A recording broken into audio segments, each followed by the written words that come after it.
Ikapitong Kabanata. Ang buhay ng tao dito sa mundo ay napakahirap. Ito'y kasing hirap ng araw-araw na pagtatrabaho ng isang manggagawa, o gaya ng isang aliping nagnanais na sumapit na ang hapon upang siya'y makapagpahinga, o tulad ng isang manggagawang naghihintay ng kanyang sweldo. Ganyan din ang kalagayan ko. Ilang buwan na ang aking paghihirap na walang kabuluhan. Kahit gabi naghihirap ako. At habang nakahiga ako, iniisip ko kung kailan darating ang umaga. Napakabagal ng takbo ng oras. Hindi ako mapalagay hanggang magbukang liwayway. Ang katawan ko'y puno ng uod at langib. Nagnanana at pumuputok ang mga pigsakong namamaga. Nanalangin si Job sa Diyos. Lumilipas po ang aking mga araw na walang pag-asa. Mabilis itong lumilipas. Higit pa sa bilis ng isang habian ng manghahabi. O Diyos, alalahanin niyo po na ang buhay ko'y parang isang hinga lamang, at hindi na po ako makadama ng anumang ligaya.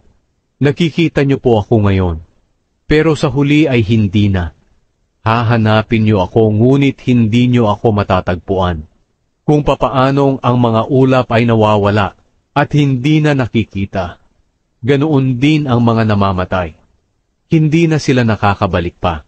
Hindi na siya makakauwi sa kanyang bahay. At makakalimutan na siya ng mga nakakakilala sa kanya. Kaya po hindi ako maaaring manahimik. Naninikip na po ang aking dibdib. At kailangan ko na pong sabihin ang aking sama ng loob. O Diyos, bakit niyo po ako binabantayan? Isa ba akong dambuhalang halimaw sa dagat na dapat bantayan? Kung gusto ko pong mahiga, para makapagpahinga sa tinitiis kong hirap, tinatakot niyo naman po ako sa pamamagitan ng mga panaginip at pangitain.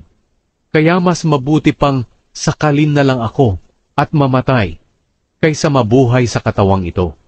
Kinasusuklaman ko ang aking buhay. Ayoko nang mabuhay. Hayaan niyo na lang akong mamatay, dahil wala ng kabuluhan ang aking buhay.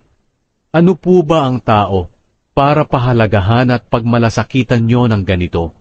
Sinisiyasat niyo siya tuwing umaga at sinusubukan sa bawat sandali.